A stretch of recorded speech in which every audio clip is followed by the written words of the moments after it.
I made my son read it, I made my wife read it, that's how impressed I was. So here we go. Nick Lowe moved to Virginia on August 1, 2011, the first day of junior midget Mustang practice. He was the starting center for the Mustangs in 7th and 8th grade. His junior midget team lost 34-30 to the White Oak Warriors in the national championship game. He was the center and Sean was the quarterback. Nick was the SEVA and Mid-South top academic All-American scholar and the #3 Pop Warner National Academic All-American, earning him $3,000 in scholarships from Pop Warner. In middle school, Nick was accepted to and attended a 3-week mathematics program at Stanford University and won the Tidewater Science Fair for a study on football concussions. I think I gave you a couple of helmets, as a matter of fact, for that. Nick was also an East Bay All-American in 7th grade as a center, playing in the All-Star game in San Antonio Alamo Dome before the U.S. Army All-American game. Nick currently attends Ocean Lakes Math and Science Academy and played varsity football for 4 years, where he was a 3-year starter as a long snapper and 2-year starter as a center. His Ocean Lakes team won the 6A state championship and for 2 years was ranked in the top 10 nationally in both USA Today and Max Prep polls. He was the talking captain his senior year, All Beach District First Team Center, and 6A All Region and All Tidewater Second Team Center. Nick is also ranked as the top 5 long snapper in the Atlantic region. Nick currently has a 4.32 GPA and earned a 34 on his ACT, which is top 99.2 percentile in the country.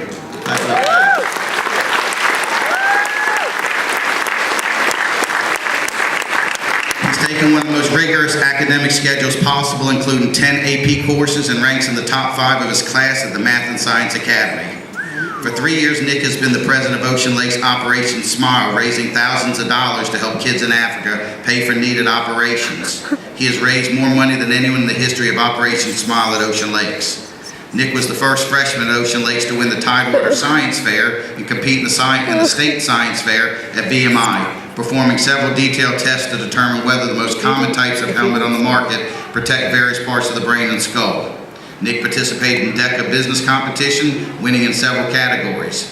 He finished first place at the University of Virginia business competition, providing the best marketing strategy to grow a local business. Nick did a 2-year capstone project for orthopedic replacements, including attending several knee and hip replacement surgeries. He attended a week-long business school program at Columbia University and 2-week medical school program at Georgetown. He went to the Dominican Republic with other students to build bridges for very poor village to get access to water source. As a junior, he was awarded the Rensselaer Medal, earning him a 4-year academic scholarship to RPI, the University in New York. All the 757 All-Star Game, Nick won a $1,000 scholarship for his performance in both academics and on the football field. He received football offers from MIT, Johns Hopkins, University of Chicago, and several other of the country's best academic schools. Next year, Nick will be a football player and economics major at the University of Chicago, which U.S. News Reports ranks as the #3 national university behind Princeton and Harvard, and the #2 best business school. Others have it ranked as the #1 business school in the world. University of Chicago is one of the toughest academic schools to get into, with only 7% of the qualified applicants accepted. He was. They also have a football tradition, including the first Heisman Trophy winner, the first NFL draft pick, and 2 national championships and 7 Big Ten championships. I'd like to welcome Nick Lowe.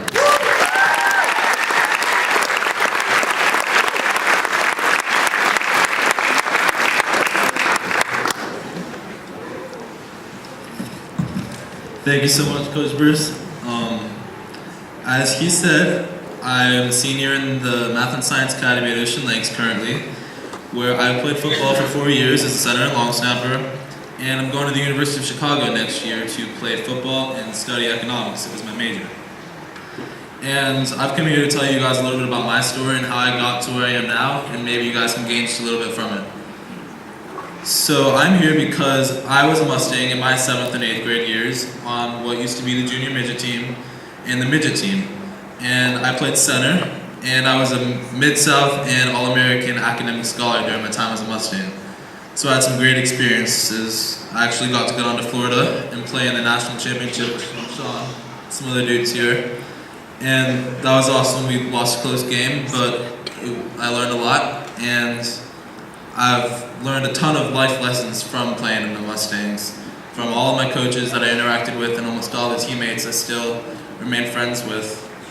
And speaking of them, they may remember me as one of the smallest linemen on the team. My dad was just talking earlier about a picture with Sean where he has his hand on top of my helmet. He's the whole entire helmet size taller than me. Usually the offensive line's supposed to be taller than the quarterback, but it's the opposite way. And that was okay in Pop Warner because there's weight limits, and I knew that there wasn't going to be anybody like twice the size of me. But I was planning on playing at Ocean Lakes the next year, and you know there's no weight limits at high school. High school. So, and Ocean Lakes is a pretty good football school, I'd say. So, I knew that there was going to be some big guys, and I actually remember the first Ocean Lakes varsity game I attended. I picked up one of the rosters, and it was during my 8th grade year, and I scanned the roster up and down for all the offensive linemen, and I couldn't find one that was under 6 foot. So that honestly freaked me out a little bit.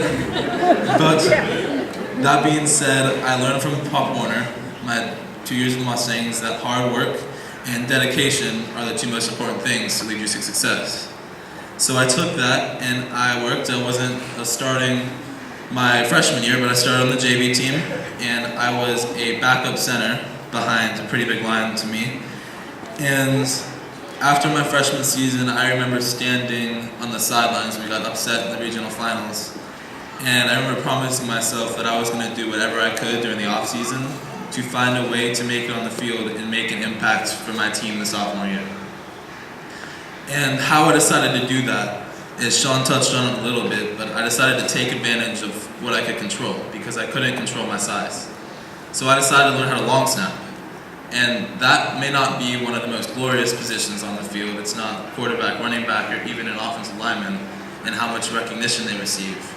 But it was the way that I felt that I could get on the field the quickest, and the way that I felt I could be the most effective too. So I did everything I could that year to learn how to long snap, and I went out and I would practice. After practice for about 15 minutes, and I watched some videos and tried to learn the technique. And sure enough, my sophomore season, I had the opportunity to start on the Ocean Lakes football team, and that was the year we went 15-0 and won a state championship. So had some great experiences doing that. That's not saying that I didn't stop working to be a center, because that was my ultimate goal, was to play center in high school, and I started my next 2 years. But during my junior season, I began to question whether my love for football was going to have to come to an end in college. Because I was 5'9", 230 pounds, it's not impossible, but there was very little chance I was aware of that I was going to be playing college football on the offensive line. So I thought back to my sophomore year, which is when I decided to long snap, and take advantage of something I could control. And I picked up long snapping again, except this time even more. And I would practice for about 1 to 2 hours every single day after my practice. So my schedule would be a little bit like, I would go to school for 7 hours, Ocean Lakes football practice for about 3, and then I would go home and long snap for 1 to 2 hours. And then after that I would finish, of course, the homework that I had that had to be complete the next day. And I would do stuff. I went to a few long snapping clinics, which I didn't actually know existed before I attended them, but there are several around the country. And I went to multiple ones in North Carolina, and actually had the opportunity to go to Las Vegas, Nevada for the national long snapping competitions twice. But what I'm saying is I worked as hard as I could to be the best snapper I could be during that time. And it began to pay off. And I was rated a 4-star long snapper, and as Coach Bruce said, the top 5 in the Eastern region, which are the states from New York to Virginia. And offers began rolling in from high academic schools like MIT, Johns Hopkins, and the University of Chicago, where we go. But before I continue telling my story, there's one thing that I haven't touched on yet, and I would be completely lying if I said that it wasn't a huge impact on my life so far, and that is academics. And I knew that I was going to need, ever since I entered high school, I knew that I wanted to go to a top-tier academic school. And I knew, since I stepped in the doors of Ocean Lakes, that I was going to need those grades. And that was ultimately why I decided to go to Ocean Lakes and the Math and Science Academy.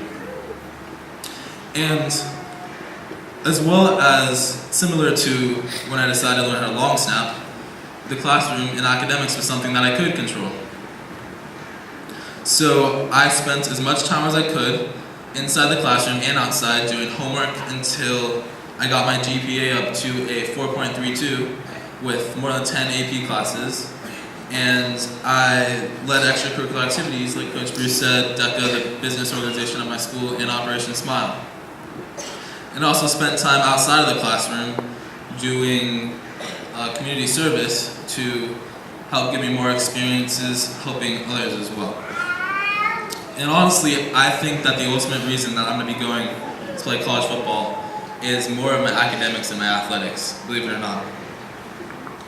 Because University of Chicago is so highly rated, I think that when you hear of U of Chicago, if you've ever heard of it, you don't really think of the football there. Honestly, some of the kids that apply there don't even know there's a football team. So it's more of an academic school. But even if you're not trying to go to a top Ivy League or a top 10 school, you're never going to have football if you don't have the academics. In high school, they have the minimum GPA requirements for you to play on the team. I know a lot of my teammates that actually weren't able to play in high school because they didn't have the grades. So you need to be straight in the classroom no matter what your goal is.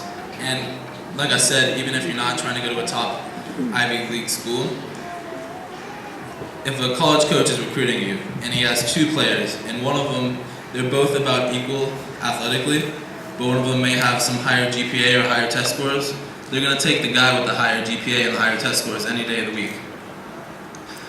But what I'm trying to say is that even if you probably hear it a lot from your parents and your coaches, everybody telling you that you need to get good academics. But it's real, and it's going to have a real impact on you because football is not going to last forever, and you're going to need it to get you better in football too. So it's important to stay on that in middle school, high school, and then eventually in college. But just to finish off with a few things, I want to let you guys know that I believe I honestly am where I am today because I decided to set a goal and I decided to achieve that goal using my strengths. And although the odds may have been against me to play college football, which is what I wanted to do, there's going to be several times in your life when the odds are going to be against you. But working hard to excel at your biggest strengths will lead you to success in whatever you choose to pursue. And I plan to take this mindset into my college, football, and academic career, as well as relationships and my family life. And I hope that maybe you guys learned something a little bit from my mindset. And I just want to leave you with one quick quote that drives me to succeed. And it goes like this. When life places a wall in your path, you have two choices.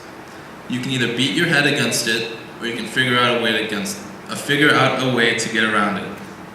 And what that is saying is sometimes there's going to be uncontrollable things that you were just put on this earth with that you simply cannot change about yourself. And that's why it's so important to keep all of your options open and always strive to be the best you can be at whatever you choose to do. Thank you.